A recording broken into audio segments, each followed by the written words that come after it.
l'hymne espagnol pour cette énième victoire sur terre en tournoi pour Rafael Nadal, qui aura surtout impressionné aujourd'hui par sa capacité à venir à bout de Djoko en 2 manches, 6-3, 6-1. Novak Djokovic, résident monégasque en français. Aujourd'hui. Je suis désolé pour mon performance aujourd'hui.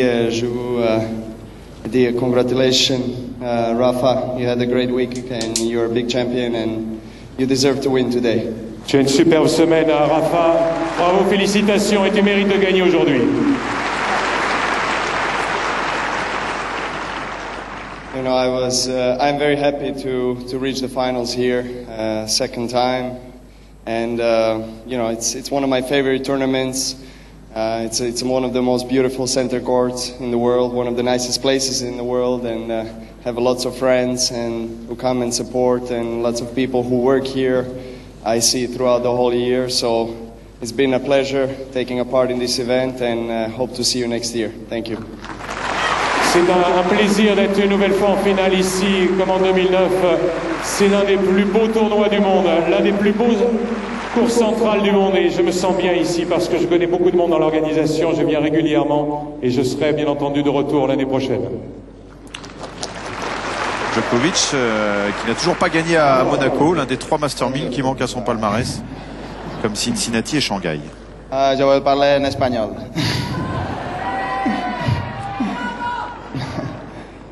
Bueno, merci beaucoup, Monseigneur, Princess, Baroness de Massy, to be here. Is that?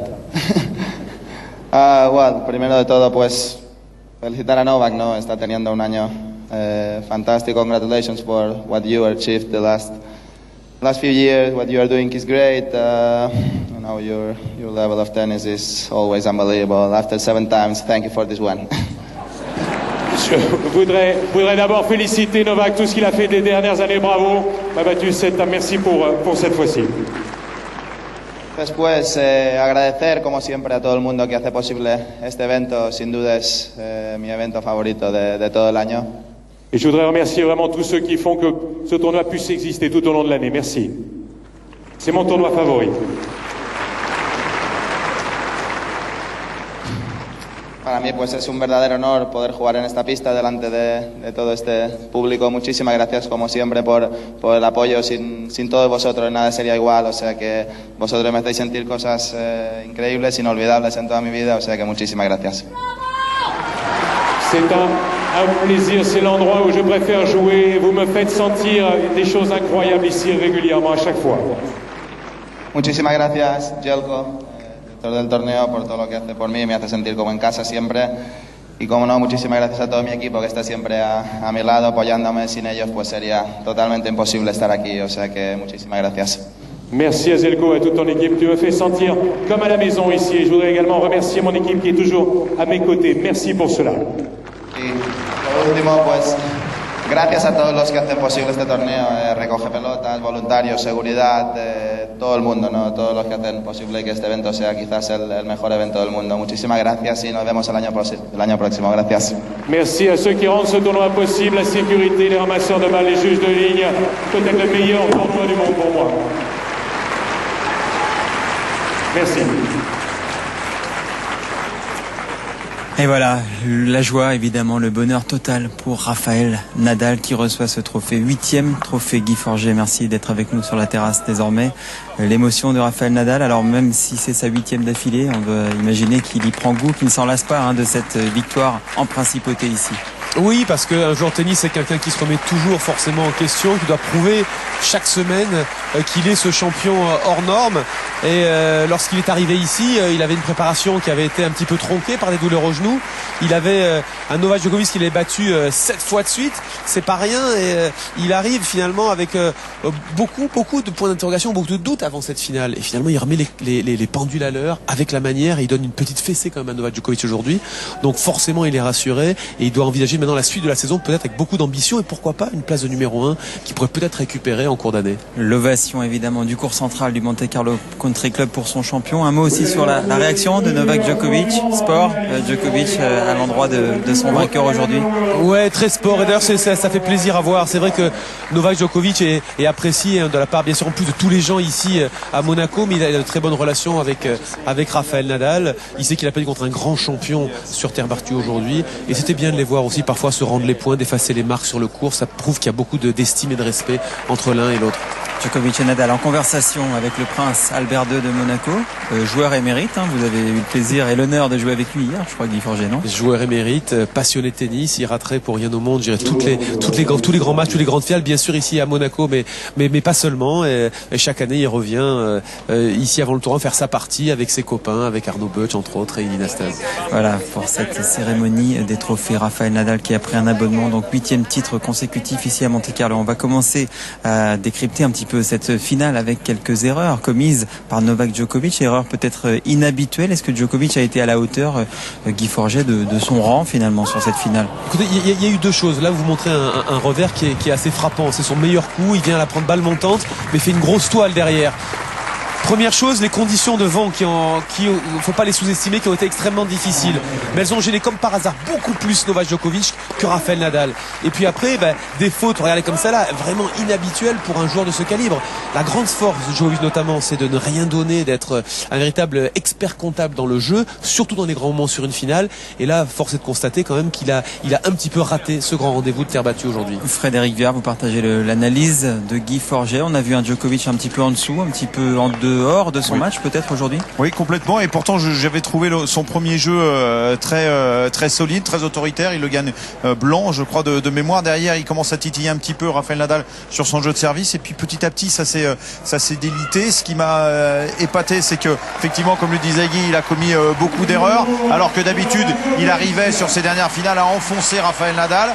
Il a une seule balle de break, mais au moment où Rafael Nadal a le match gagné, et puis il a montré des signes de résignation qui sont tellement rares chez lui, en tout cas qu'on n'avait pas vu depuis 1 an et demi, que ça en était un peu étonnant. Oui. Et Rafael Nadal qui marque un point, qui met surtout fin à cette mauvaise série. Il restait sur 7 défaites d'affilée contre Novak Djokovic, à chaque fois au stade des finales, donc il avait perdu 7 finales consécutives contre Djokovic.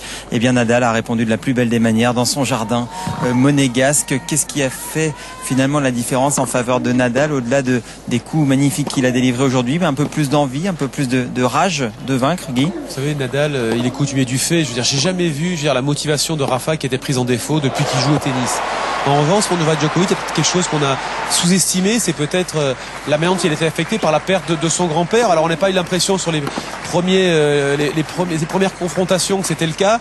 Contre Berdych, je l'ai trouvé quand même extrêmement solide. On s'est dit que enfin c'était le grand Novak Djokovic. Et aujourd'hui, par contre, c'est vrai, comme l'a dit Fred, il a pêché dans pas mal de domaines. Et avant tout, je dirais sur l'attitude et sa combativité qui est en général exemplaire. On va voir comment Nadal a manœuvré Novak Djokovic avec une palette, la palette 3D, la signature Canal sur le tennis, palette préparée par Arnaud Bonin. On va retrouver Rafael Nadal au service sur un échange qui en dit long sur ce qui s'est passé dans ce match, et le bras de fer à l'avantage de Nadal. Vous allez voir pourtant un excellent retour de Novak Djokovic qui surprend Rafael Nadal. On peut penser, Nadal semble penser que Djoko va jouer dans cette zone jaune. Il anticipe de ce côté-là en tout cas. Eh bien non, Djokovic malin joue sur le coup droit de Nadal. À partir de cet instant, dans ce point-là, Nadal va cibler un petit peu ce qui est matérialisé par la flèche jaune, c'est-à-dire le revers de Novak Djokovic. Inlassablement, il va pointer cette zone-là pour faire jouer Djokovic sur son revers, même quand Djoko varie, quand Djoko, lui, vient toucher à son tour le revers de Nadal. Ensuite, Nadal va chercher à se placer sur son coup préféré. C'est celui-là. Le voici, comme un chasseur. Il attend l'occasion pour saisir cette balle peut-être un peu plus courte qui lui permet de faire son coup préféré, ce grand coup droit relativement court, très fort évidemment, très lifté évidemment, c'est toujours le cas avec Nadal, et très décroisé, qui vient tout près de la ligne. Djokovic se trouve immédiatement mis en grande difficulté, déstabilisé. Nadal peut monter au filet pour conclure. Cette volée-là, elle semble facile pour Rafael Nadal. S'il pointe cette zone assurée, il gagne le point, mais non, il la joue peut-être un peu trop longue. Sursis pour Djokovic, et Nadal vient conclure ce point avec peut-être une frappe de plus que s'il n'avait réussi sa première volée dans une zone plus courte. En tout cas, une belle illustration, Guy, du bras de fer à l'avantage de Nadal aujourd'hui qu'ils se sont livrés sur le court. C'est formidable. J'aurais pas pu expliquer tout ça mieux que vous, Thomas. Donc voilà, vous l'avez fait à ma place. C'est vrai que je me souviens très bien de cet échange. D'ailleurs, je crois que c'était en début de match. Ça prouve bien justement que en début de partie, d'ailleurs, on a vu un Djokovic qui a insisté côté droit de Nadal. Moi, je trouvais que c'était pourtant une très très bonne option tactique. Et puis, il n'a pas persévéré dans ces choix-là et il a laissé trop souvent Nadal dicter le jeu avec son coup droit, sans parler bien sûr des innombrables fautes qu'il a fait un peu plus tard dans la partie Novak Djokovic. Allez, le mot de la fin avec vous, Frédéric et Guy. Est-ce que Nadal a commencé à gagner un 7e Roland Garros en remportant ce match aujourd'hui? Frédéric. Ouais, psychologiquement, assurément, parce que moi je pense qu'il avait plus de pression en entamant ce tournoi que Novak Djokovic. Là, il lui montre que voilà, c'est fini déjà la série de victoires. Fini de rigoler. Fini de rigoler. Et puis ce qu'il ne faut pas oublier, c'est que vous en parliez il y a de cela quelques instants. C'est sûr que Rafael Nadal lui a fait une finale comme il a l'habitude de le faire. Et si les fois précédentes Novak Djokovic avait gagné, c'est parce qu'il avait su hisser son niveau de jeu au-dessus de celui de Rafael Nadal, qui lui n'avait pas franchement baissé. Donc il a montré là, Rafa, que si Novak n'arrive pas à se mettre au-dessus, n'arrive pas à sortir ce tennis cosmique, comme dit son entraîneur, ça ne passera pas face à Rafa. Guy Forger, rendez-vous est pris déjà pour une finale, pourquoi pas, à Roland Garros. Alors on rappelle que Roger Federer n'était pas là sur ce tournoi et qu'il espère bien troubler ce tête-à-tête, mais quand même. Je crois que les prochains Master 1000 seront déterminants par rapport à Novak Djokovic. Nadal, il nous prouve qu'une fois de plus il est présent, qu'il va falloir compter sur lui. Ce sera lui le grandissime favori de Roland Garros. Maintenant, la balle est dans le camp de Novak Djokovic. Est-ce qu'il va être capable de retrouver son niveau de jeu qu'il a eu à l'Open d'Australie cette année? On pensait que oui, de toute évidence non, il est encore un petit peu court, il a besoin peut-être encore de 15 jours, 3 semaines d'entraînement.